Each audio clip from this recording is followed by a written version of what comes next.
Yes, we are live now. Hello friends, this is Imanshi and welcome to Let's Learn. सभी को good evening, नमस्कार, राम राम, सत श्री अकाल, अस्सलाम वालेकुम, what are you feel connected with. Start करेंगे आज का सेशन। मॉक टेस्ट 1 है ये, यानी फ्रेश क्वेश्चंस हम करने वाले हैं एग्जाम के लेवल को और सिलेबस को देखते हुए। और आप सभी का लेट्स लर्न पे स्वागत है। स्टार्ट करेंगे 30 क्वेश्चंस। आज हम टाइम पे हैं, कल से और कोशिश करेंगे थोड़ा और टाइम पे आ जाएं, है ना। चलिए शुरू करें कहानी। 30 क्वेश्चन हैं, कम समय लगाएंगे, इसको एक मॉक टेस्ट की तरह ही करेंगे। और मैंने लेवल जो है, क्योंकि हम पहला मॉक टेस्ट है तो शुरू कर रहे हैं जस्ट, तो थोड़ा सा इजी टू मॉडरेट की तरफ ही हैं अभी। बट अगर आपको ये बिल्कुल आसान लगे, 25, 26, 27 अगर हर कोई स्कोर कर पाए, जो कि आप कमेंट्स में बताएंगे, तो इसका मतलब आपकी तैयारी ठीक चल रही है, क्योंकि सिलेबस अप्रोप्रिएट है जो सवाल हैं। चलिए शुरू करते हैं धीरे धीरे। ये जो नेक्स्ट आने वाले सेशन होंगे ये डिफिकल्ट की तरफ ही जाएगा फिर, ठीक। 30 में से 30 देखते हैं कितने लोग ला पाते हैं आज।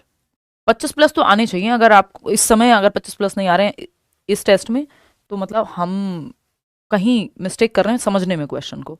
चलिए खैर, लाइक शेयर सब्सक्राइब आप कर देंगे जैसे जैसे आते जाएंगे। जो बची हुई पेंडिंग पीडीएफ्स हैं वो मेरे पास आ चुकी हैं अपडेट होकर के, और वो आप तक पहुंच जाएंगी आज ही रात को टेलीग्राम चैनल पे। टेलीग्राम चैनल क्या है? Let's learn squad.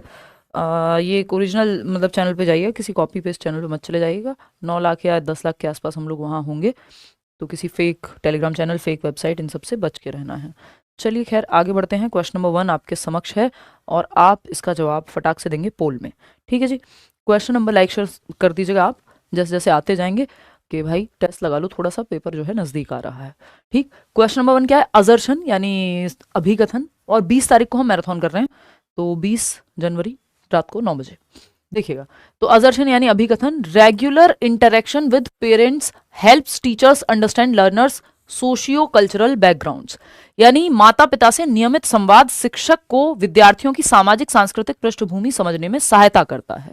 ये बात सही है कि गलत है? फटाफट से बताओ भाई। अगर रेगुलर इंटरेक्शन है पेरेंट्स के साथ, इसीलिए आप देखते हैं समय समय पे पेरेंट टीचर मीटिंग्स स्कूल में होती रहती हैं। क्यों? क्योंकि अगर जिस बैकग्राउंड से, जिस परिप्रेक्ष्य से, जैसा कि वाइगॉस्की कह रहे हैं, सोशियो कल्चरल पर्सपेक्टिव या डेवलपमेंट में भी सामाजिक सांस्कृतिक परिप्रेक्ष्य बच्चे का बहुत महत्वपूर्ण है। हम ये नहीं कह सकते कि बच्चे के विकास पे वो जिस समाज, जिस संस्कृति से आ रहा है, जो त्योहार मनाए जा रहे हैं, जिस तरह के समाज में वो रह रहा है, उसका प्रभाव नहीं पड़ेगा। तो हम बच्चे की पृष्ठभूमि को समझ पाए, उस तरह से डील कर पाए। कोई समस्या अगर उसके साथ है, एग्जाम्पल्स किस तरह के देने हैं, किन रणनीतियों का या टीचिंग स्ट्रेटजीज या मेथड्स का इस्तेमाल आगे करना है, ये अगर बच्चे के पेरेंट्स, इसको हम अगर आप वैसे देखेंगे तो इसको हम कहते हैं मीजो सिस्टम, या मतलब कोई तो एक सिस्टम है, एग्जैक्टली मैं रिकॉल नहीं कर पा रही, मीजो में ही आता है आई बिलीव। पीटीएम्स जो हैं, जो आपका पेपर में आता नहीं है बट हम पहले पढ़ते थे, मैं पढ़ाती थी आपको, मतलब हम डिस्कस करते थे। ये है आपकी, इनका मॉडल है 5 मॉडल्स, एक बार बताओ। ब्रॉनफेन ब्रनर के मॉडल्स हैं 5 MME से जो है हम डिस्कस करते थे, है ना, कि माइक्रो सिस्टम्स होते हैं, फिर मीजो सिस्टम्स होते हैं, जिसमें 2 माइक्रो सिस्टम्स इंटरेक्ट कर रहे होते हैं, जो कि एक माइक्रो सिस्टम परिवार है, दूसरा माइक्रो सिस्टम आपका क्या है? स्कूल है। दोनों अपने आप में इंटरेक्ट कर रहे हैं, तो पीटीएम बन गया, ठीक है ना। तो ये बात सही है कि नहीं है? बिल्कुल सही है। इसीलिए हम पीटीएम्स रखते हैं कि बच्चे की सांस्कृतिक पृष्ठभूमि से टीचर जो है अवगत रहे।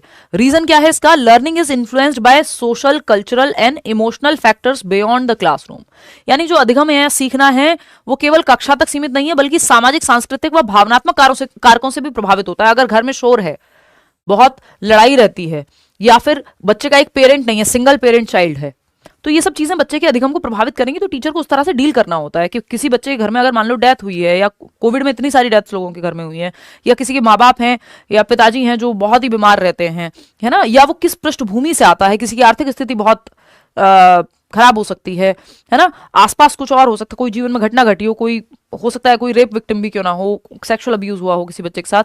तो ये सब जो एस्पेक्ट्स हैं, जो समाज है, संस्कृति और इमोशनल फैक्टर्स हैं, कि इमोशंस किस जगह पे हैं बच्चे के, ये सब प्रभावित करेंगे बच्चे के अधिगम को। ये बात सही है कि नहीं है? तो अगर हम देखें, ये दोनों बातें इंडिपेंडेंटली अपने आप में सही हैं।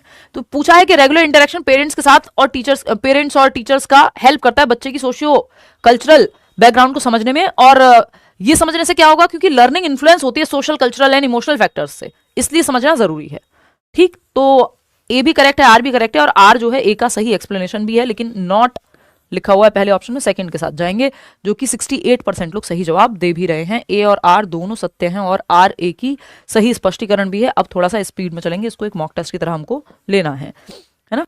आगे बढ़ेंगे। क्वेश्चन नंबर 2 देखिएगा।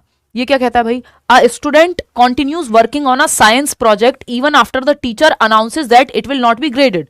एक विद्यार्थी है जो जिसको विज्ञान की परियोजना, एक प्रोजेक्ट मिला था, साइंस प्रोजेक्ट, कोई और प्रोजेक्ट भी हो सकता था।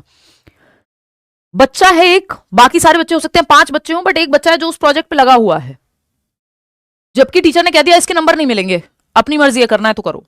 तो कुछ बच्चों ने छोड़ दिया क्लास में, मान लो 25 बच्चों ने छोड़ दिया, बाकी के 15 बच्चे हैं जो कह रहे हैं नहीं हम तो करेंगे। तो अगर एक बच्चा है वो कंटिन्यूज वर्किंग करता रहता है काम एक साइंस प्रोजेक्ट पे, इवन आफ्टर टीचर ने अनाउंस कर दिया कि it will not be graded, यानी नंबर नहीं मिलने वाले इस प्रोजेक्ट के, the student reports enjoying the challenge and curiosity involve. बच्चा क्या कहता है कि भाई मुझे ये जो चैलेंज है इस प्रोजेक्ट को करने में, ये जो मॉक टेस्ट में आप क्वेश्चंस करा रहे हो, इससे जिज्ञासा है कि मैं नए क्वेश्चन सॉल्व कर पा रहा हूं कि नहीं कर पा रहा हूं, मॉक में जवाब दे पा रहा हूं कि नहीं दे पा रहा हूं। बेशक ये कोई नंबर थोड़ी जोड़ेंगे सीटेट में। इट्स लाइक प्री बोर्ड में बच्चा बहुत अच्छा परफॉर्म कर रहा है, जबकि हो सकता है कि हो क्या सकता है, मतलब होता ही है कि ऐसा तो नहीं है कि जीवन में वो कहीं मार्कशीट यूज होनी हो, कहीं एडमिशन के लिए हो जाए बात अलग है, बट एक्चुअल में तो वो फाइनल मार्कशीट नहीं है ना जो प्री बोर्ड में नंबर है। ठीक, तो क्यों, क्योंकि बच्चे को चैलेंज महसूस हो रहा है, क्यूरियोसिटी, जिज्ञासा, है ना। दिस सिचुएशन इलस्ट्रेट्स, क्या इलस्ट्रेट करती है, कोई रीजन बाहर तो नहीं है, जब नंबर मिलेंगे ही नहीं तो रीजन अंदर है, अंदर है तो इंट्रिंसिक मोटिवेशन है, आंतरिक अभिप्रेरणा है, अगर रीजन बाहर हो तो एक्सटर्नल मोटिवेशन है, और दोनों आपस में जुड़े हुए हैं बहुत ही कॉम्प्लेक्स रूप में। ठीक है, तो extrinsic motivation based on reward, reward तो खत्म हो गया ना, ग्रेड्स तो खत्म हो गए कि ए प्लस मिलेगा कि बी प्लस मिलेगा कि 90% मिलेगा, वो तो चक्कर ही खत्म कर दिया टीचर ने।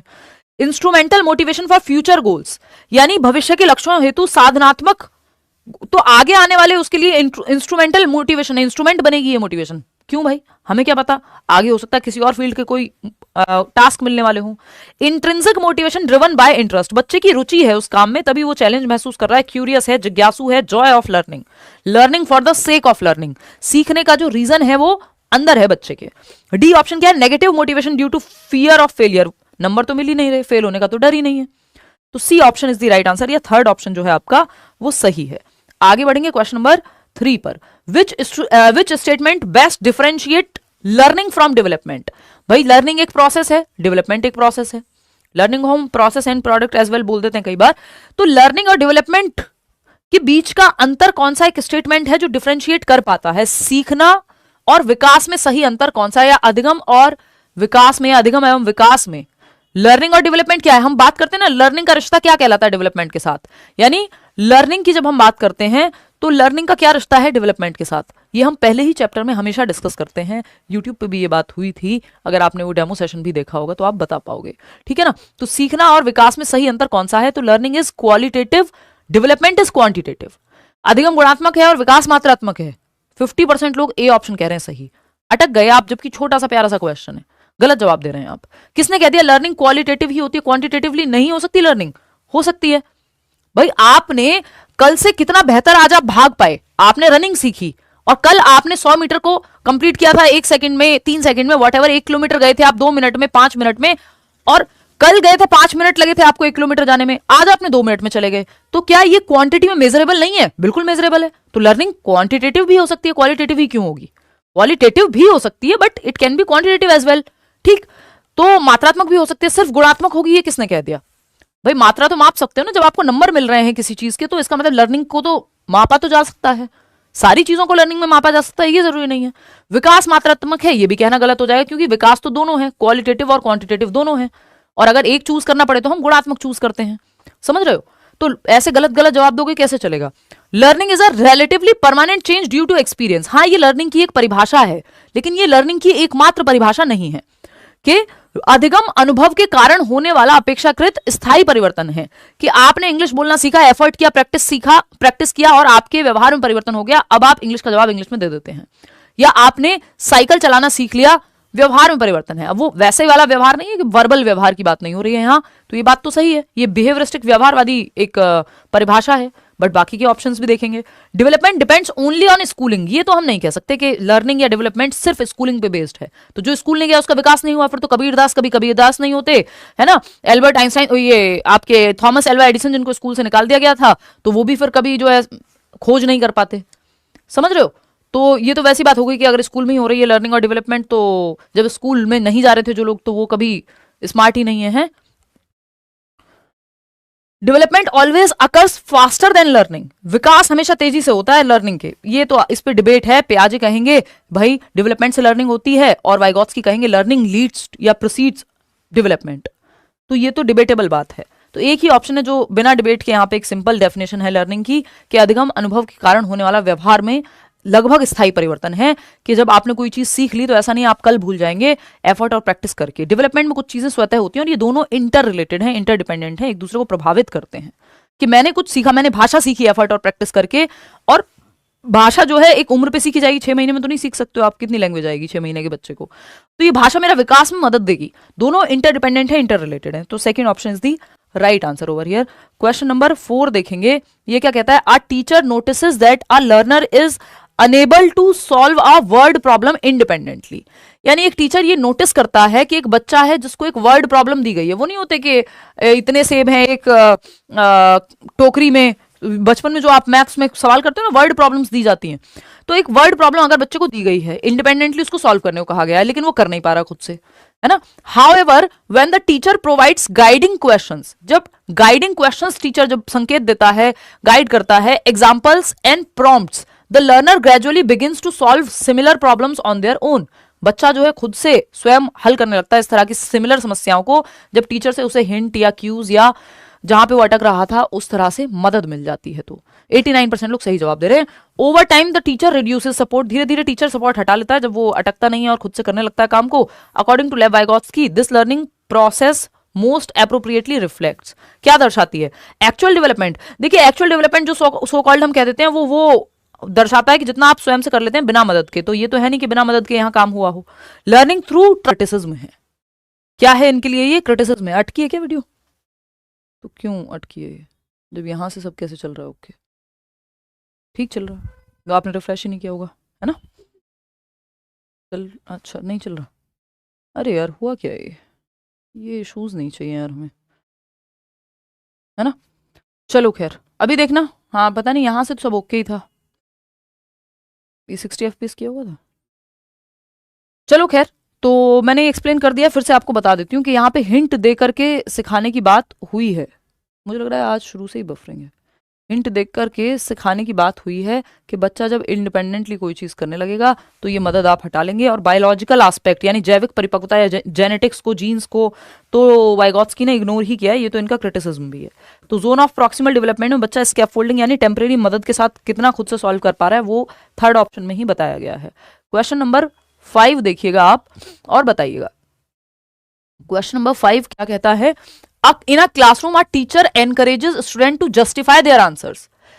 टीचर ने एनकरेज किया बच्चे को कि जो जवाब तुमने दिया उसको जस्टिफाई करो कि सही क्यों है। कोई जवाब सिर्फ सही जवाब नहीं देना है, सही जवाब है क्यों, वो इस पे चर्चा करने को टीचर ने कहा है। बात सही है, सही है कि नहीं है, सही है।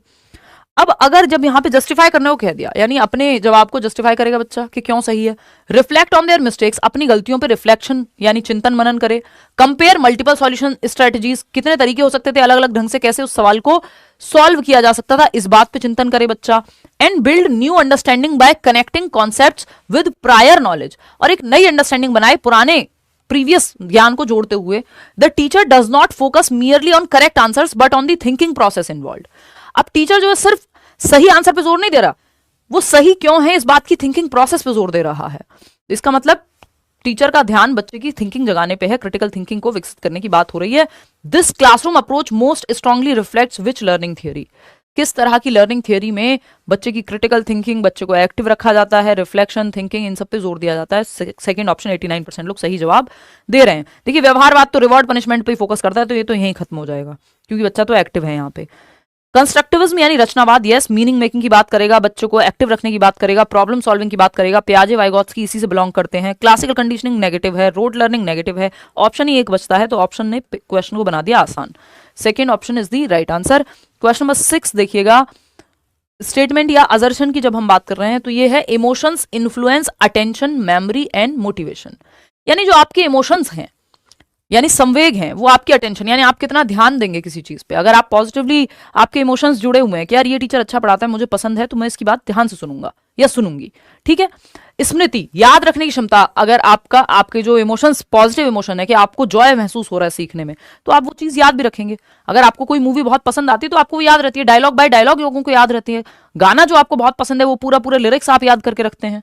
क्यों? क्योंकि आपके इमोशंस इन्फ्लुएंस कर रहे हैं आपकी अटेंशन को, आपकी मेमोरी को, याद रखने की क्षमता को, और आपकी ध्यान देने की क्षमता को किसी चीज पे। मोटिवेशन को, कि आप कोई चीज मोटिवेटेड रहेंगे किसी चीज को करने के लिए क्योंकि आपके इमोशंस पॉजिटिव हैं कि यार वजन कम हो रहा है, चलो और मेहनत करते हैं, है ना। आप मोटिवेटेड हैं उस प्रक्रिया को बनाए रखने में, उस गोल को अचीव करने में। ठीक, तो ये बात तो सही है, इसमें कुछ भी गलत तो हमें नजर नहीं आ रहा। रीजन क्या है इसका? इमोशनल स्टेट्स में ईदर फैसिलिटेट और हिंडर कॉग्निटिव प्रोसेसेस, यानी जो संवेगात्मक अवस्थाएं हैं वो बाधा भी बन सकती हैं दिमाग के विकास में, कॉग्निशन में, और हेल्पफुल भी हो सकती है। तो कॉग्निशन इन्फ्लुएंसेस या इमोशंस इन्फ्लुएंस कॉग्निशन। कॉग्निशन और इमोशन का रिश्ता बाय डायरेक्शनल है, टू वे है, इंटरडिपेंडेंट है। ये हर बार सवाल आता है कॉग्निशन और इमोशन का, तो दोनों बातें सही हैं और आर जो है करेक्टली एक्सप्लेन भी करता है ए को। इसमें सिर्फ 62% लोग सही जवाब क्यों दे पा रहे हैं, जबकि इतना आसान सवाल है ये। बस रीजन, आदर्शन और रीजन के फॉर्म में है, इसलिए आप घबरा रहे हैं। क्वेश्चन नंबर 7 देखिएगा। According to Kohlberg, moral development is judged primarily on. Kohlberg के अनुसार नैतिक विकास का मूल्यांकन किस आधार पर किया जा सकता है कि बच्चे का कितना नैतिक विकास हो गया होगा या वो किस स्टेज में होगा, ये किस बात से जज कर सकते हैं या असेस कर सकते हैं। आकलन किस बात से करेंगे कि बच्चे का नैतिक विकास कितना हुआ है, या व्यक्ति का भी, है ना, ये किस बात से असेस किया जाएगा। तो पहला ऑप्शन है मॉरल एक्शन चोजन, चुना गया कार्य, कि क्या उसने सही बोला कि झूठ बोला, ये कार्य आपने देखा। ठीक।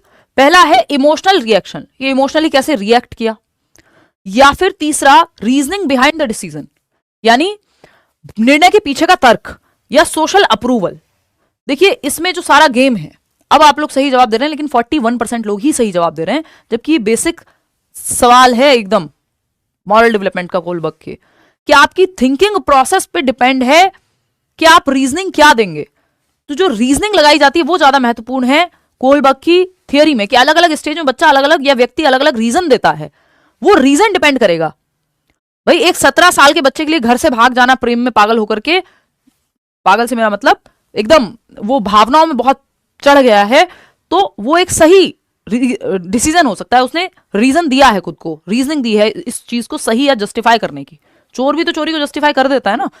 वहीं एक 27 साल का व्यक्ति हो सकता है वो ये कहे कि नहीं, मैं शादी कहीं और भी नहीं करूंगा, और इससे नहीं करा रहे हो जिससे करनी है, तो मैं शादी कर ही नहीं रहा हूं।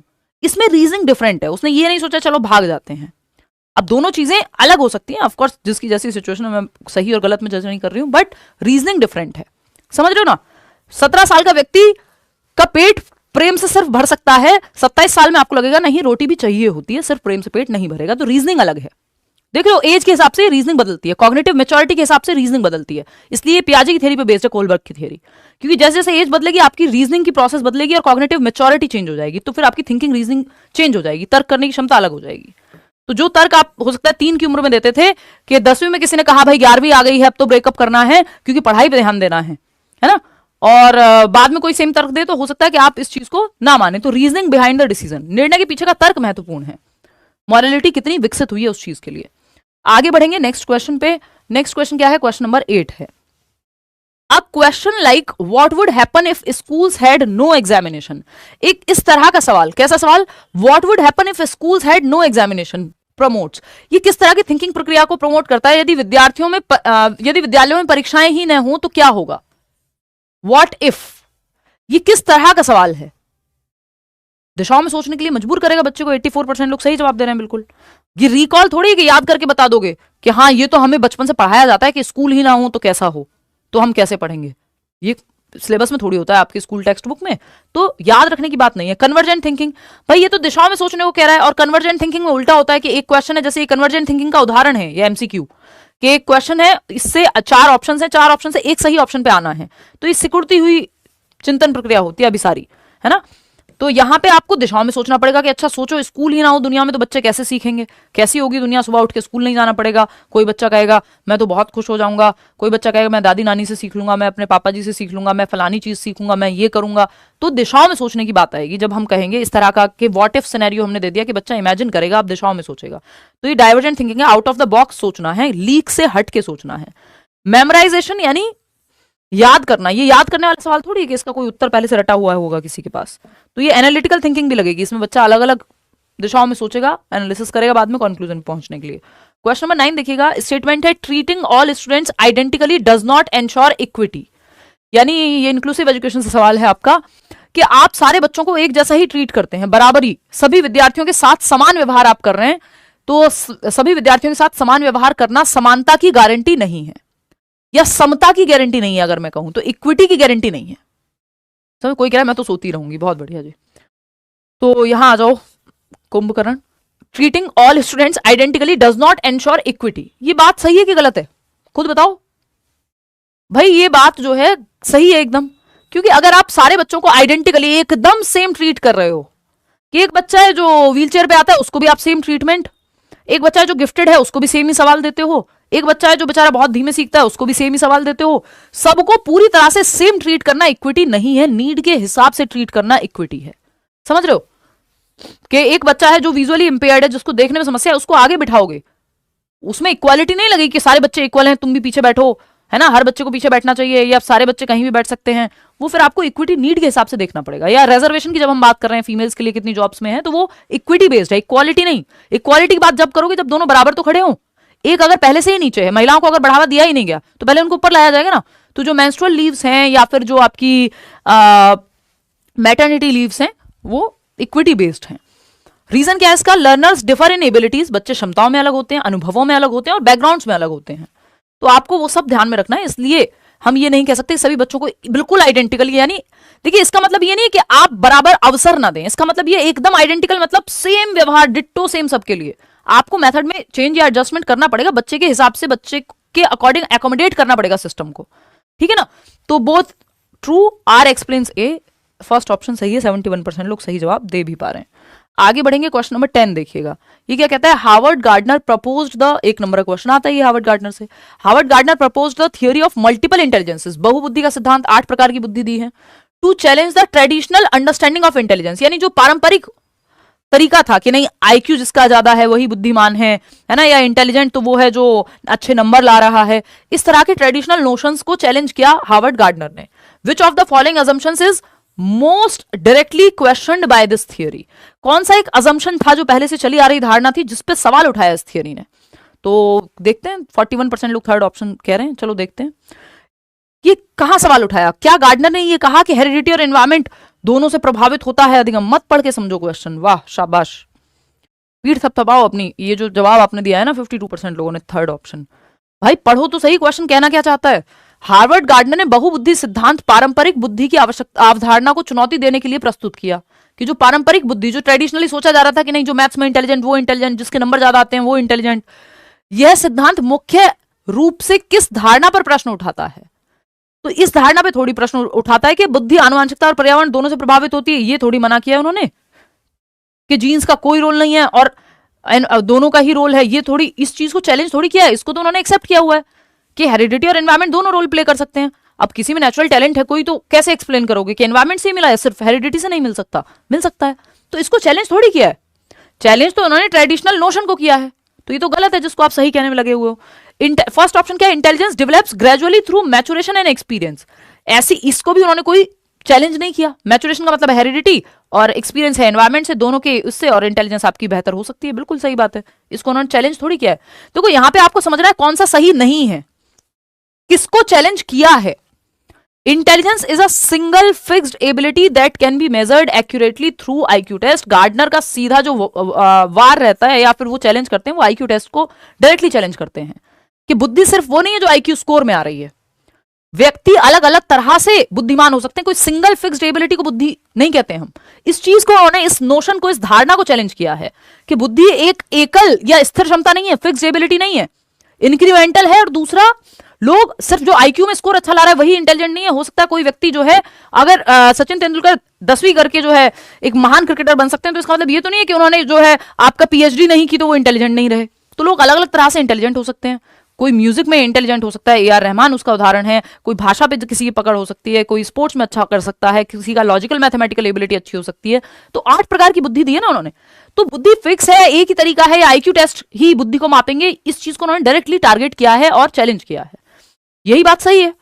क्वेश्चन पढ़ के मत समझो, ऐसे आसान क्वेश्चन गलत करोगे तो आंसू ही आएंगे फिर मेरे तो ये देख करके। इंटेलिजेंस कोई बात नहीं, आगे ठीक हो जाएगा ना, जब ध्यान से पढ़ना है question. Intelligence is influenced by both heredity and environment. इसको चैलेंज थोड़ी किया है, एक्सेप्ट किया है। Intelligence can be enhanced through appropriate educational experiences. ये थोड़ी कह रहे हैं कि स्कूल में पढ़ाना बंद कर दो, इंटेलिजेंस को बेहतर नहीं बनाया जा सकता। इसको थोड़ी उन्होंने चैलेंज किया है।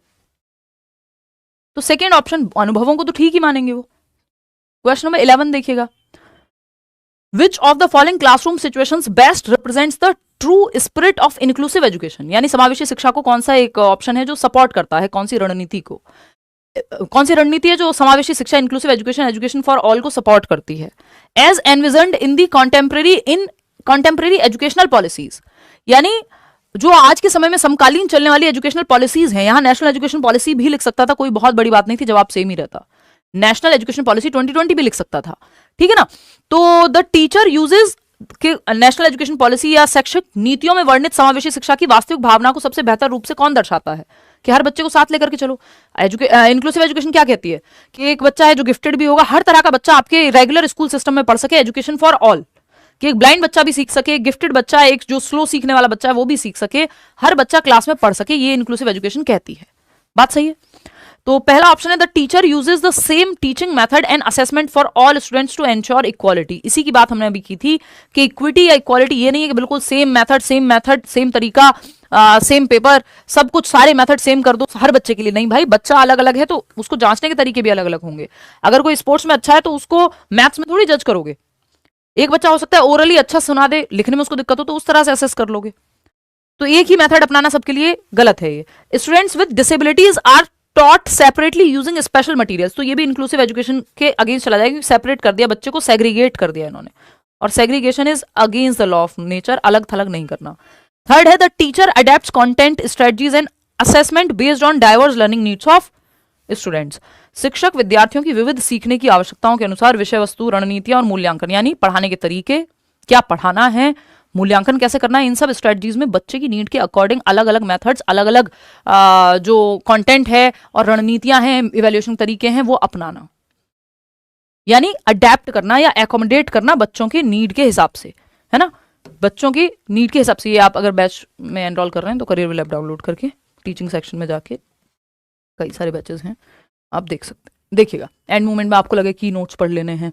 एनीवे, हम बात कर रहे थे कि बच्चे को एकोमोडेट करना है। बच्चों को क्या करना है? एकोमोडेट करना है आपको इंक्लूसिव एजुकेशन में। तो बच्चे के हिसाब से सिस्टम को चेंज करेंगे, ना कि बच्चे को चेंज करेंगे, ठीक है ना। चाहे वो आपकी इंस्ट्रक्शन हो, यानी पढ़ाने का तरीका हो, टीचिंग मेथड्स हो, चाहे वो आपकी कंटेंट हो, इवैल्यूएशन का तरीका हो। फोर्थ ऑप्शन है students are promoted solely on the basis of standardised test. नहीं भाई, स्टैंडर्डाइज्ड टेस्ट जो है इंडिविजुअल डिफरेंसेस को डिसमिस कर देता है। तो स्टैंडर्डाइज्ड टेस्ट तो सबके लिए एक ही जैसा है ना, अब सीटेट का पेपर सबके लिए एक ही जैसा होगा, तो इंडिविजुअल डिफरेंसेस का उसमें ध्यान नहीं रखा जाता, इसलिए इंक्लूसिव एजुकेशन के फेवर में वो उस तरह से नजर नहीं आता। अब एक और सवाल है आपका इवैल्यूएशन से, सीसीई से। Assessment for learning is fundamentally different from assessment of learning. यानी ये जो असेसमेंट फॉर लर्निंग है ये अलग है असेसमेंट ऑफ लर्निंग से, यानी अधिगम के लिए आकलन अधिगम का आकलन से अलग है। बिकॉज असेसमेंट फॉर लर्निंग क्यों अलग है? क्योंकि सीखने के लिए मूल्यांकन, अब बच्चों को एक्टिव रखेगा सीखने के लिए मूल्यांकन। सिंपल जवाब। 45% लोग, 70% लोग सेकंड ऑप्शन कह भी रहे हैं। Is conducted only after completion of a unit. पूछा है, अगर यहां असेसमेंट ऑफ लर्निंग होता तो जवाब बदल जाता। बिकॉज असेसमेंट फॉर लर्निंग सिर्फ इकाई या सत्र या यूनिट कंप्लीट होने पे ही टेस्ट लिया जाता है। नहीं भाई, ये तो ऑफ लर्निंग का उदाहरण है, फॉर लर्निंग का नहीं। ऑफ का मतलब है जब लर्निंग हो चुकी है तब आप टेस्ट ले रहे हो, तो ये तो फॉर लर्निंग पूछा है हमसे। Focuses on providing continuous feedback to improve learning during instruction. हाँ, ये असेसमेंट फॉर लर्निंग है। ड्यूरिंग टीचिंग लर्निंग प्रोसेस आकलन की प्रक्रिया चल रही है, जैसे हम अभी क्या है ये मॉक टेस्ट ले रहे हैं, ये आकलन की प्रक्रिया चल रही है ताकि आपको फीडबैक मिल सके। इससे कोई फाइनल नंबर नहीं मिलने वाले हैं कि कहाँ इंप्रूवमेंट की गुंजाइश है। तो आपके साथ साथ डिस्कशन भी हो रहा है, टॉपिक भी क्लियर कर रहे हैं और आकलन भी चल रहा है। फिर है is mainly use for grading, ranking and certification. ये भी ऑफ लर्निंग में होता है, सबमेटिव आकलन में होता है, फॉर्मेटिव का पार्ट है ये जो असेसमेंट फॉर लर्निंग है, ना कि सबमेटिव का। Relies primarily on standardized and non reference test, नहीं। तो 93% लोग इसमें सही जवाब दे ही रहे हैं, तो कोई दिक्कत ऐसा सच है नहीं। Second option. क्वेश्चन नंबर 13 देखिएगा, ये क्या है, standardized test alone are insufficient for inclusive classroom. यानी सिर्फ मानकीकृत परीक्षण ही अगर हम लेंगे तो वो समावेशी शिक्षा के लिए सफिशिएंट नहीं है, समावेशी शिक्षा के लिए पर्याप्त नहीं है। समावेशी शिक्षा में हर तरह का बच्चा होगा और हर तरह के बच्चे की नीड सिर्फ स्टैंडर्डाइज्ड टेस्ट से फुलफिल नहीं होगी। कुछ आपको जो टीचर मेड टेस्ट हैं वो भी लेने पड़ेंगे। स्टैंडर्डाइज्ड टेस्ट बड़ी पॉपुलेशन के लिए एक जैसे ही बनाए जाते हैं, क्राइटेरियन और नॉर्म रेफरेंस टेस्ट इसका उदाहरण। तो इंक्लूसिव एजुकेशन में तो आपको इंडिविजुअल डिफरेंसेस का ध्यान रखना है, जो इंडिविजुअल डिफरेंसेस का ध्यान स्टैंडर्डाइज्ड टेस्ट में रखा नहीं जाता। ये तो सबके लिए एक ही जैसे बनते हैं, ये बात तो सही है कि सफिशिएंट नहीं है। रीजन क्या है, they fail to reflect individual learning progress. या इंडिविजुअल, ये कई बार पूछा जा चुका है अलग अलग तरह से, सेम क्वेश्चन नहीं आया है, क्वेश्चन फ्रेश है। ये व्यक्तिगत सीख की प्रगति को नहीं दर्शाते, ये बात सही है। व्यक्तिगत विभिन्नताओं की प्रगति या इंडिविजुअल कैसे प्रोग्रेस कर रहे हैं, ये टेस्ट से पता नहीं लग पाता स्टैंडर्डाइज्ड टेस्ट से, क्योंकि ये तो सबके लिए एक जैसे हैं, है ना। टीचर मेड टेस्ट या मॉक टेस्ट या खुद से जो आप लगा रहे हैं वो आप समझ पाएंगे उसमें कि हाँ मेरी फीडबैक मिल पाएगा, यहां पे नहीं मिल पाता। ये दोनों ही बातें सही हैं। 68% लोग दे भी रहे हैं सही जवाब कि बोथ ट्रू और आर एक्सप्लेन्स ए, दोनों सत्य हैं और आर ए की व्याख्या भी करता है। क्योंकि इंडिविजुअल डिफरेंसेस को नहीं समझ पाते प्रोग्रेस को, इसलिए बात सही है कि इंक्लूसिव एजुकेशन के लिए इनसफिशिएंट हो जाते हैं स्टैंडर्डाइज्ड टेस्ट। क्वेश्चन नंबर 14 देखिएगा, a child insist that others see the world exactly as she does and fails to consider alternative view points, this difficulty is best described as. ये पियाजे के mountain test में भी उन्होंने, 3 mountain test है ना, उसमें भी उन्होंने ये साबित करके दिखाया है कि एक बच्चा है जो दूसरे के पहलू को सोच ही नहीं पाता, उसको लगता है जो कार्टून मुझे पसंद है, यानी शिनचैन यदि मुझे पसंद है सबको पसंद होना चाहिए, मेरी मम्मी को भी, मेरे भाई को भी, मेरे दोस्तों को भी। अगर मुझे डेयरी मिल्क पसंद है तो वही चॉकलेट सबको पसंद होनी चाहिए। वो दूसरे के ऑल्टरनेटिव पर्सपेक्टिव को देख ही नहीं पाता कि इसका दूसरा पहलू ऐसे भी हो सकता है। तो सेल्फ सेंटर्ड है बच्चा। एक बच्चा यह मानता है कि अन्य लोग भी संसार को सिर्फ उसी तरह से देखते हैं जैसे वो देखता है, वैकल्पिक दृष्टिकोण नहीं समझ पाता। बताइए, जैसे मैं काफी हद तक जेंडर न्यूट्रली देखती हूं लोगों को या चीजों को, तो अब ये अगर मैं सोचने लग जाऊं सब ऐसे ही देखते हैं, कहां से देखते हैं, आधे से ज्यादा बातों में तो जेंडर को बीच में लेकर के आ रहे होते हैं और सेंसिटिविटी के तौर पे नहीं, मजाक के तौर पे लेकर के आ रहे होते हैं। तो ये ईगो सेंट्रिज्म हो जाएगा अगर मैं ऐसे सोचूं तो, कि जैसे हम सोचते हैं वैसे ही पूरी दुनिया सोचती है। ये ईगो सेंट्रिज्म है कि ऑल्टरनेटिव इसका और दूसरा कोई सोचने का तरीका एग्जिस्ट ही नहीं करता होगा, ये गलत होगा। 82% लोग सेकंड ऑप्शन दे रहे हैं, जो कि सही भी है, कि ego centrism during pre operational stage, 2 से 7 वर्ष में बच्चा ईगो सेंट्रिक होता है। और ये लिमिटेशन है, कोई बहुत अच्छी बात नहीं है, क्योंकि अभी बच्चे का दिमाग उतना विकसित हुआ नहीं है, लॉजिक नहीं आया है। ठीक, ये लैंग्वेज डिले, इमोशनल इमेच्योरिटी है, ये सब नहीं कहेंगे आप, लैक ऑफ लॉजिकल रीजनिंग है, नहीं। तो second option is the right answer. Lack of logical reasoning हो भी तब भी ये है ईगो सेंट्रिज्म। हमसे पूछा ये है क्या।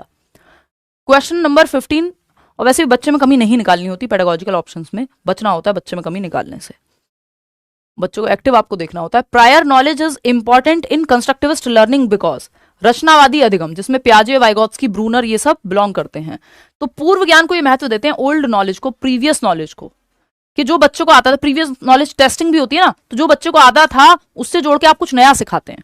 ये बात तो सही है, रचनावाद में ऐसा होता है, बच्चों को एक्टिव रखते हैं, प्रीवियस नॉलेज से जोड़ते हैं, प्रॉब्लम सॉल्विंग सिखाते हैं, डिसीजन मेकिंग सिखाते हैं। इट ऑलवेज क्रिएट्स मिसकंसेप्शंस, नहीं, पुरानी जो ज्ञान से अगर नए ज्ञान को जब कुछ नया सिखा रहे हो, जो उसको आता है ऑलरेडी उससे कनेक्ट कर दिया, तो ये कोई गलतफहमी थोड़ी, ये तो बल्कि हेल्पफुल होगा, बच्चों को क्लैरिटी आएगी, तो ये तो गलत है। It helps in meaningful learning, ये बात एकदम सही लग रही है, आप लोग दे भी रहे हैं 97% लोग, बहुत बढ़िया। इररेलेवेंट है, नहीं। ब्राइट लर्नर्स के लिए काम करता है, नहीं भाई, सबके लिए काम करता है। तो second option is the right answer. ये सार्थक अधिगम में सहायता देता है। क्वेश्चन नंबर 16 देखिएगा, using terms like children with learning disabilities instead of learning disabled children. ये बहुत अच्छा सवाल है। इस तरह का एक सवाल जो है पिछली बार, मतलब इन शब्दों को यूज करके, तो ये आपको एक कॉन्सेप्ट की क्लैरिटी देगा, जिस पे हम बात करेंगे कौन से कॉन्सेप्ट की क्लैरिटी आपको मिलेगी इससे। सीखने में अक्षम बच्चे के बजाय सीखने की अक्षमता रखने वाले बच्चे जैसे शब्दों का प्रयोग निम्नलिखित को दर्शाता है। तो अब ये लैंग्वेज का खेल है, कई लोगों को लगेगा दोनों सेम बात तो है, सेम बात नहीं है, है ना, अलग है हम। देखिए कैसे, using terms like children with learning disabilities, बच्चों को लर्निंग डिसेबिलिटी है, बच्चे लर्निंग डिसेबल्ड नहीं है, समझ रहे हो, लर्निंग डिसेबल्ड चिल्ड्रन, ये कहना मतलब बच्चे ही डिसेबल्ड है। और चिल्ड्रन विद डिसेबिलिटीज, मुझे बुखार हो गया, मैं बुखार बंद थोड़ी गई। अगर आप किसी दिन सिक महसूस कर रहे हैं तो आप सिक ही थोड़ी, आपकी आइडेंटिटी थोड़ी है सिक होना या बीमार होना, ठीक है ना। तो सीखने में अक्षमता रखने वाले बच्चे हम यूज करते हैं, ना कि ये कहेंगे कि सीखने में अक्षम बच्चे कि सीख ही नहीं सकते, डिसेबल्ड हैं। चिल्ड्रन विद लर्निंग डिसेबिलिटीज, बच्चों को डिसेबिलिटी है इसका मतलब ये नहीं बच्चे डिसेबल्ड हैं। बच्चे तो बहुत कुछ कर सकते हैं, बच्चे 50 तरीके से उनको सिखाया जा सकता है। लर्निंग डिसेबल्ड नहीं हो गए वो, क्या वो सीख ही नहीं सकते। तो ये एक पर्सपेक्टिव शिफ्ट है, एक इक्विटी वाली या एक बेहतर पैरिटी वाली भाषा का हम इस्तेमाल यहां कर रहे हैं। सेंसिटिव लैंग्वेज है ये, मानवाधिकार दृष्टिकोण है यहाँ पे। ये डेफिसिट अप्रोच हो जाती है यदि हम ये कहते कि चिल्ड्रन लर्निंग डिसेबल्ड चिल्ड्रन अगर हम लिख रहे हैं तो ये डेफिसिट अप्रोच है कि हम बच्चे में कमी ढूंढ रहे हैं, है ना। चैरिटी मॉडल, मेडिकल मॉडल नहीं, ये ह्यूमन राइट्स मॉडल है कि हम मानवाधिकार को सुरक्षित कर रहे हैं उन बच्चों के भी जिनको अक्षमताएं हैं। बच्चों को अक्षमताएं, बच्चे अक्षम नहीं है, ये ध्यान रखना है। क्वेश्चन नंबर 17 देखिएगा, most suitable assistive device for visually impaired learners, दृष्टिबाधित विद्यार्थियों के लिए सबसे उपयुक्त सहायक उपकरण, तो वो होता है टैक्टाइल मटेरियल। और टैक्टाइल मटेरियल का उदाहरण क्या है यहाँ पे, जिस मटेरियल को टच और फील किया जा सके। टच और फील किस मटेरियल को किया जा सकता है भाई, बिल्कुल 86% लोग सही जवाब दे रहे हैं। ब्रेल डिस्प्लेज आप यूज कर सकते हैं बच्चे की डेस्क पे भी, जिसमें वो टच और फील करके पढ़ पाए, है ना। ब्रेल लिपि, अभी मैं देख रही थी हमारी लिफ्ट में जो है ब्रेल लिपि का इस्तेमाल किया गया है। मैंने पिक्चर भी एक ली, मेरे पास पड़ी होगी कहीं। तो होता है ना, फ्लोर्स होते हैं कि first, second, third, fourth, fifth floor, तो हर एक फ्लोर पे और अच्छी जगहों पे, मतलब जहां पे थोड़ा सा एडवांस टेक्नोलॉजी है, संसाधन है, वहां ये चीज आ गई है। मैंने कई लिफ्ट्स में देख ली है अब कि लिफ्ट के बटन्स पे एक ब्रेल लिपि भी बनी हुई है। ब्रेल लिपि में भी चीजें लिखी हुई हैं, जिससे एक व्यक्ति जो नहीं देख सकता वो भी टच करके फील करके बटन दबा पाएगा कि मुझे इस फ्लोर पे जाना है। तो ब्रेल लिपि यानी ब्रेल डिस्प्ले मतलब टच एंड फील मटेरियल, जो बच्चा देख नहीं सकता वो टच और फील करके पढ़ पाए। ये 6 डॉट बेस्ड होती है, लुई ब्रेल ने इसको बनाया था, आप ईवीएस में पढ़ते भी हैं। साइन लैंग्वेज हम डेफ और डम बच्चों के लिए यूज करते हैं, क्योंकि ना वो बोल, मूक बधिर बच्चों के लिए, ठीक है, विजुअली इंपेयर्ड के लिए बेस्ट है, जरूरी नहीं है। स्पीच थेरेपी जिन लोगों को या जिन बच्चों को भाषा से संबंधित विकार है उनके लिए इस्तेमाल में लाई जाती है ना। हियरिंग एड जिन बच्चों को सुनने में दिक्कत है उनके लिए बेहतर रहेगा। तो B option is the right answer. आप लोग सही जवाब दे भी रहे हैं, देखना कितने लोगों ने सही जवाब दिया। बहुत पीछे चला गया क्या क्वेश्चन, हाँ अच्छा। Question number 18, to support learners with autism spectrum disorder. एक बच्चे हैं कुछ जिनको एएसडी है, ऑटिज्म स्पेक्ट्रम डिसऑर्डर में वैसे तो कई सारे डिसऑर्डर्स आ जाते हैं, बट जो ऑटिस्टिक बच्चे होते हैं उनको हम जनरली देखते हैं कि वो चीज़ें रिपीट करते हैं रूटीन में या आसपास सराउंडिंग में। अगर उनके बहुत ज़्यादा चेंज आ जाता है तो वो परेशान हो जाते हैं। बट ये ऐसा नहीं है कि बच्चे इंटेलिजेंट नहीं है या वो सीख नहीं सकते, ठीक है ना। स्टीरियोटिपिकल बिहेवियर, बार बार सेम बात रिपीट करते हैं, सोशली बहुत ज्यादा आई कांटेक्ट नहीं करते, बहुत ज्यादा इंटरेक्ट करने में कंफर्टेबल नहीं रहते समाज में, इंटरेक्शन में, ठीक। तो अगर हम देखें तो यूज एब्स्ट्रैक्ट लैंग्वेज, अमूर्त भाषा का प्रयोग करना कोई बहुत समझदारी की बात नहीं है कि बच्चों को समझ ही नहीं आ पा रही ऐसी भाषा। मेंटेन प्रिडिक्टेबल रूटीन्स, ये एक पॉजिटिव बात हो सकती है कि एक बच्चा जो ऑटिस्टिक है उसके लिए रूटीन आप बार बार चेंज मत करिए। इवन उसका रूम भी अगर है तो आप हर रोज ये मत कीजिए कि कल बेड यहां लगाया था, परसों टेबल वहां लगाई थी, चेंज करते रहे रोज। तो ज्यादा चेंजेस होने की वजह से वो डिस्कंफर्ट में आ जाएगा या उसको हो जाएगी दिक्कत। अवॉइड विजुअल्स, नहीं ऐसा कुछ नहीं कि विजुअल्स में दिक्कत होगी, विजुअल्स दिखा सकते हो। क्रिएट ओवर स्टिमुलेटिंग एनवायरमेंट्स, नहीं ये तो उल्टा हो जाएगा। ओवर स्टिमुलेटिंग एनवायरमेंट नहीं होना चाहिए कि इतना डिस्ट्रैक्शन है एनवायरमेंट में, उसके लिए क्लीन नीट एनवायरमेंट ही चाहिए। रोज रोज एनवायरमेंट नहीं बदलना है, एक स्टेबल एनवायरमेंट देना है। तो प्रिडिक्टेबल रूटीन्स अगर होंगे कि उस सेम टाइम पे आप सारी चीजें कराते हो सेम तरीके से, तो बच्चे के लिए अच्छा है, ऑटिस्टिक बच्चे के लिए। तो second option is the right answer. Question number 19 है, गिफ्टेड लर्नर्स नीड, यानी प्रतिभाशाली बच्चों को क्या जरूरत पड़ती है। देखिए 5 नंबर का आपका इंक्लूसिव एजुकेशन है और कम से कम भी 5 से 6 क्वेश्चन आपको इसके मिलेंगे आज। देखिएगा, गिफ्टेड लर्नर्स आर गिफ्टेड बच्चे जो प्रतिभाशाली हैं। अब ये 3 तरह से गिफ्टेड हो सकते हैं। इंटेलेक्चुअली ब्राइट जो फर्स्ट आते हैं, आईक्यू ज्यादा है, दूसरा टैलेंटेड और तीसरा क्रिएटिव। तीनों ही बच्चे गिफ्टेड हैं भाई। सचिन तेंदुलकर भी गिफ्टेड हैं, एल्बर्ट आइंस्टाइन भी गिफ्टेड हैं, है ना, और एमएफ हुसैन भी गिफ्टेड हैं जो पेंटिंग बना रहे हैं, ठीक है। तो मोर होमवर्क नहीं, गिफ्टेड बच्चों को मोर होमवर्क देने से बोर हो जाएगा, वो सेम चीज दोगे तो, और ये रट्टाफिकेशन है। फास्टर सिलेबस कंप्लीशन नहीं। Enrichment and open ended task, yes, इसमें बच्चा चैलेंज महसूस करेगा। हायर ऑर्डर थिंकिंग, हॉट्स वाले सवाल आप देते हो, है ना, ताकि बच्चा, क्योंकि उसकी जो मेंटल एबिलिटी है वो ज्यादा है, तो मेंटल एबिलिटी ज्यादा है तो चैलेंजिंग टास्क आपको देने होंगे, नहीं तो वो बोर्ड महसूस करेगा। एनरिचमेंट प्रोग्राम्स, एक्स्ट्रा संवर्धन वाले प्रोग्राम्स जिनमें आप देखते हैं ओलंपियाड में जा रहे हैं गिफ्टेड बच्चे, है ना, या फिर एक्सेलरेशन का प्रयोग करते हो कई बार कि अगर बच्चा 1 साल में 2 क्लास करा दी वो सब स्ट्रेटजीज गिफ्टेड बच्चे के लिए होती हैं। ऑटोमेटिक हाई ग्रेड्स कुछ नहीं होता है, अपने आप थोड़ी कि अच्छे नंबर दे दो गिफ्टेड बच्चे को अपने आप ही स्वतः उच्च अंक। अगर ठीक से नहीं मिल पाया माहौल तो हो सकता है वो उतना परफॉर्म भी ना कर पाए जितना कर सकता था। A reflective teacher responds to student failure. एक टीचर जो चिंतनशील है, जो रिफ्लेक्ट करता है, जो अपनी स्ट्रेटजीज पे सोचता है कहाँ कमी रह गई, तो बच्चे के फेल होने पे वो कैसे रिस्पॉन्ड करेगा, बच्चे के फेल होने पे वो कैसे रिस्पॉन्ड करेगा, फटाफट से बताना है आपको। तो लेबल करके, लेबल करना एकदम बच्चे के पक्ष में है ही नहीं। जो ऑप्शन बच्चे के पक्ष में होगा उसके साथ जाएंगे हम। तो रिफ्लेक्टिव टीचर तो अच्छा टीचर है क्योंकि वो चिंतन मनन करता है, आप रिव्यू करता है अपनी टीचिंग स्ट्रेटजीज को, अपने मेथड्स को, है ना। रिफ्लेक्ट करना मतलब चिंतन करना, प्रकाश डालना अपनी ही नीतियों पे, अपने ही इवैल्यूएशन के तरीकों पे, अपने ही टीचिंग मेथड्स पे, अपने ही कंटेंट पे। तो शिक्षण रणनीतियों की समीक्षा करेगा एक रिफ्लेक्टिव टीचर। पनिशमेंट बढ़ा दो, आईक्यू टेस्ट ले लो। आईक्यू टेस्ट कोई बहुत अच्छा तरीका है नहीं कि आप बच्चे की इंप्रूवमेंट, ये तो आप फिर आईक्यू पे डाल रहे हो कि भैया फेल हो रहा है तो इसका मतलब आईक्यू है रीजन। क्वेश्चन नंबर 21 देखिएगा, कंस्ट्रक्टिविज्म व्यूज लर्नर्स एज। रचनावाद कैसे देखता है। अब जब रचनावाद का सवाल है ना, कई बार होता है कि प्याज वाइगोत्स्की डायरेक्ट ना देके रचनावाद के 2 सवाल डाल देगा, हालांकि प्याज वाइगोत्स्की से भी एक एक क्वेश्चन आ जाएगा। तो ये भी सेम ही फील्ड है। फिर अगर रचनावाद दिख रहा है इसका मतलब वही बात हो रही है। रचनावाद के अनुसार शिक्षण अधिगम क्या है, या अधिगम क्या है, बेसिकली शिक्षार्थी होते हैं, लर्नर्स कैसे होते हैं, पैसिव। कंस्ट्रक्टिविज्म जिसका नाम ही है रचनावाद, तो बच्चे को तो एक्टिव रखेगा, कंस्ट्रक्ट करने की बात करेगा, active builders of knowledge, passive नहीं हो सकते। रचनावाद के सारे सवाल पियाजे वाइगोत्स्की को ध्यान में रख के सॉल्व हो जाएंगे, निष्क्रिय नहीं होगा बच्चा, एक्टिव कंस्ट्रक्टर ऑफ नॉलेज होगा, yes, active builder of knowledge, little scientist. Conditioned responders होंगे, एम्प्टी वेसल्स, खाली बर्तन होंगे, नहीं, खाली बर्तन जो है वो बिहेवियरिज्म, व्यवहारवाद बात करता है, ना कि रचनावाद। कंडीशनिंग की बात व्यवहारवाद ही करता है। 95% लोग सही जवाब यहाँ पे दे ही रहे हैं। आगे बढ़ते हैं क्वेश्चन नंबर 22 पे। Which question promotes the highest level of thinking. Higher order thinking या सबसे ज्यादा दिमाग किस प्रश्न में लगेगा। तो ये एक सवाल तो इस तरह का आता ही है कि एनालिटिकल थिंकिंग वाला प्रश्न पहचान लो, डाइवर्जेंट थिंकिंग वाला प्रश्न पहचान लो, है ना। हाईएस्ट लेवल ऑफ थिंकिंग कहाँ पे लगेगी इन 4 सवालों में से, 4 ऑप्शंस में से। डिफाइन एडोलेसेंस, किशोरावस्था को परिभाषित करो, कर दोगे परिभाषित, डिफाइन ही तो करना है, डेफिनेशन है, रिकॉल बेस्ड है। इसमें कौन सा हायर लेवल थिंकिंग लग गई, या तो आपको पता होगा या तो नहीं पता होगा। तो इसमें हायर लेवल थिंकिंग तो मुझे लगती हुई नजर नहीं आ रही। लिस्ट फीचर्स ऑफ एडोलेसेंस, यानी विशेषताएं बता दो एडोलेसेंस की। ये कुछ भी हो सकता है, यहाँ डिफाइन नाउन भी आ सकता था। वो आपका जो लेवल है, लेवल 1 है तो उस तरह का सवाल आ जाएगा, लेवल 2 है तो उस तरह का नाउन लिख देगा। कुछ भी, इसमें कोई ऐसा नहीं है कि लिस्ट फीचर्स ऑफ एडोलेसेंस की विशेषताएं बताओ नाउन की, संज्ञा की। तो इसमें कौन सा आपने हायर ऑर्डर थिंकिंग लगा दी, जो याद किया होगा, जो पता होगा वो बता दिया। Why do adolescents take risk, यहाँ पे वाई वाले सवाल जो होते हैं वो 99% केस में सही होते हैं, क्योंकि अब आपको क्यों पे सोचना है, जवाब पहले से नहीं है, व्हाट व्हेन नहीं है, वाई है।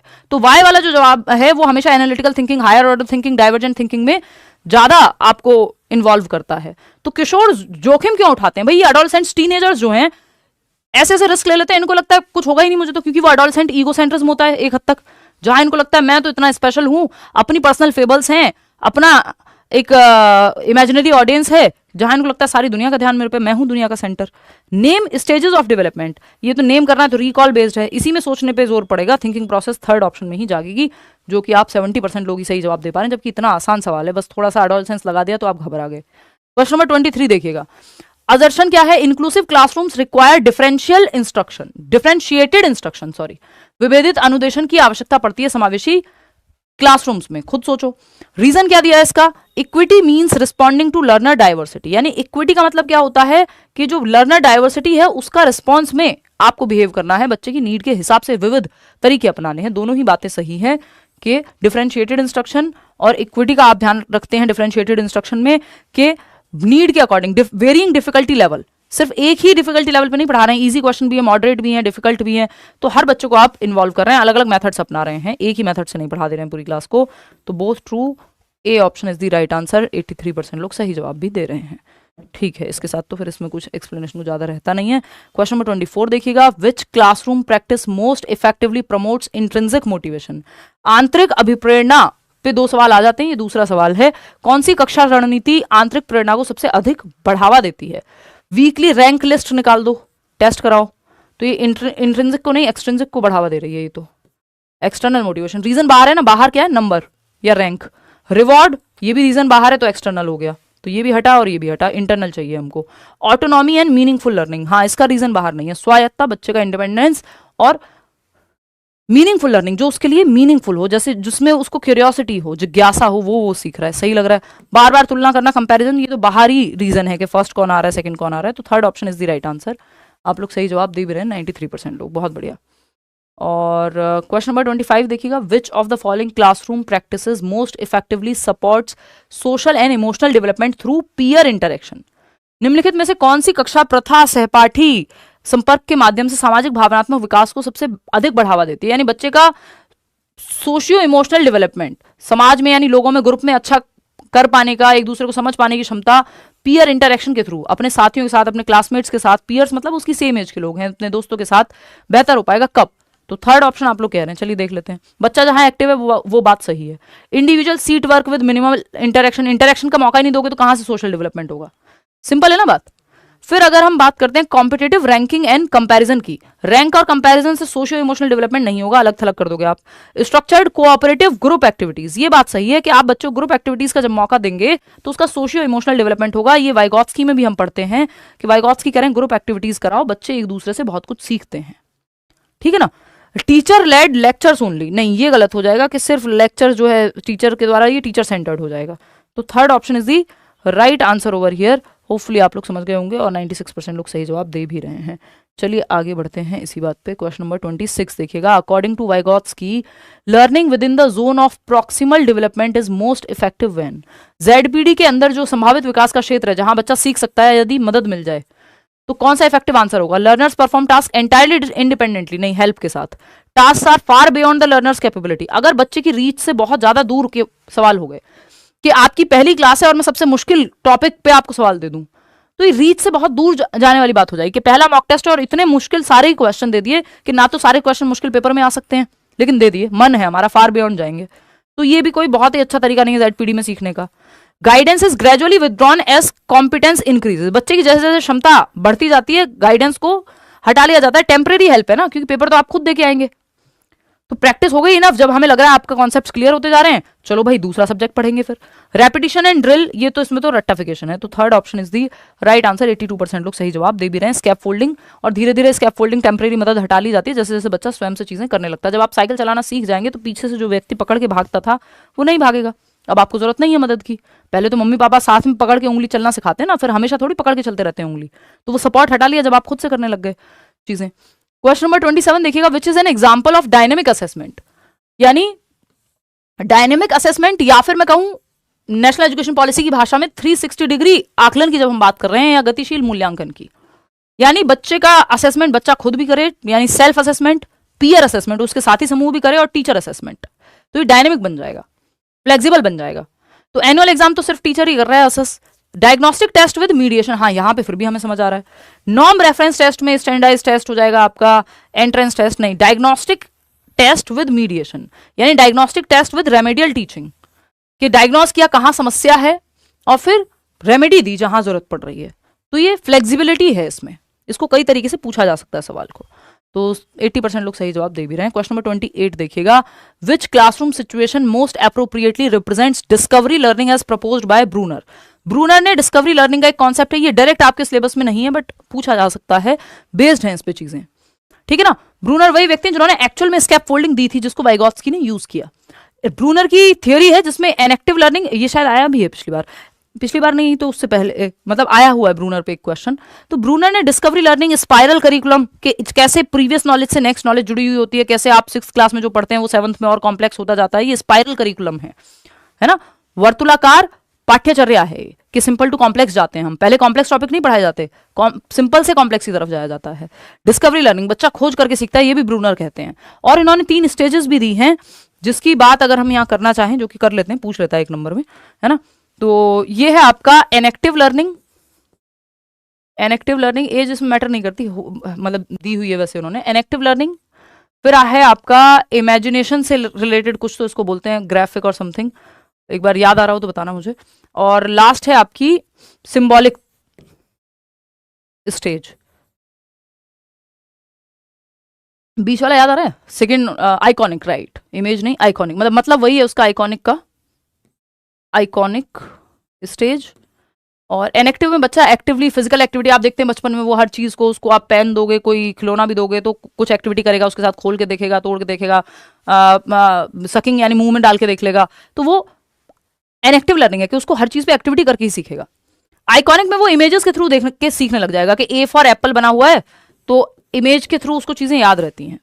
अब जब वो ए फॉर एप्पल, इस एप्पल को, एप्पल तो उसको आइकॉन में दिख रहा है यानी इमेज में दिख रहा है, सिंबल का इस्तेमाल करके कि ए फॉर एप्पल, अब इसके साथ जोड़ करके सीखने लगा, तो ये सिंबॉलिक थॉट है और ये जीवन भर चलते हैं तीनों। ये ब्रूनर ने इसकी बात की है। डिस्कवरी लर्निंग की जब हम बात करते हैं तो कौन सा ऑप्शन सही होगा, आप फटाफट से बताएंगे। 85% लोग सेकंड ऑप्शन कह रहे हैं। Teacher explains the rule and student practice it, नहीं नहीं, बच्चे को तो एक्टिव रखेंगे ना ब्रूनर। डिस्कवरी लर्निंग का मतलब ये डिस्कवर कर सके बच्चा, एक्सप्लोर कर सके, है ना, तो ये तो गलत हो जाएगा। Students explore materials, identify patterns and derive rules, यहाँ बच्चे एक्टिव लग रहे हैं हमें, बाकी के ऑप्शन भी तलाश करने हैं। मेमोराइज करना नहीं, रटने पे, या teacher demonstrates and student imitate, नकल करना नहीं, एक ही ऑप्शन बच्चा एक्टिव है। विद्यार्थी सामग्री का अन्वेषण करेंगे, एक्सप्लोर करेंगे, तब किसी एक रूल तक डिस्कवर करके पहुंच पाएंगे, एक पैटर्न को तलाशते हुए। तो second option is the right answer. Question number 29 देखिएगा। अ साइकोलॉजिकली सेफ क्लासरूम या इमोशनली सेफ क्लासरूम, सामवेगिक या मनोवैज्ञानिक रूप से सुरक्षित महसूस कर रहा है बच्चा जिस क्लास में, is most likely to result in, क्या संभावित परिणाम होगा ऐसे क्लासरूम का जहां बच्चे कंफर्टेबल हैं, अपनी बात कह पाते हैं, टीचर से डर के नहीं बल्कि प्यार मोहब्बत से सीख रहे हैं, जॉय ऑफ लर्निंग हो रहा है। क्या परिणाम होगा, बच्चा अच्छा सीखेगा। Increase dependence on teacher approval, नहीं। इंडिपेंडेंट थिंकिंग विकसित होगी। फियर ऑफ मेकिंग मिस्टेक, नहीं। Willingness to ask questions and express ideas, हाँ, कि वो बहुत सारे सवाल बच्चे जो है पूछ पाएंगे यदि खौफ में नहीं है। जिस टीचर से बहुत ज्यादा डरते हैं कैसे सवाल पूछेंगे।